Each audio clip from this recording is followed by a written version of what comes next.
Welcome to Pindar Poetry. We hope you learned something new. You're going to start by confirming the simplest causes so we can fix the button quickly. First, restart Windows and test the volume key while holding FN. Some HPs use an FN lock that toggles behavior. Once done, open Settings System Sound and move the slider to ensure audio routes correctly. Then open Device Manager and inspect keyboard and human interface devices for warning icons. Faulty drivers often break multimedia keys, so flag them for reinstall or update next.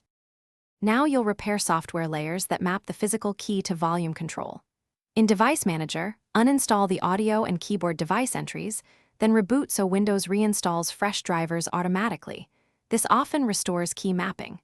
Next, install HP System Event Utility if missing, because it delivers media key support. Then download the latest audio and chipset drivers from HP if Windows didn't fully restore them. Once done, run Windows Troubleshooter for hardware and sound to catch remaining configuration issues and confirm functionality. Finish by isolating hardware versus software. Create a new Windows user and test the volume key there. If it works, the problem is a profile level setting. If not, connect an external keyboard to check whether the key signals at all. Once done, reset BIOS defaults and, if necessary, apply a BIOS update from HP. Do this only on AC power.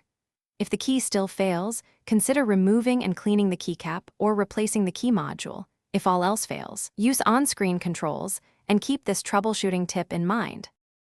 Thanks for watching. Consider subscribing if we helped you.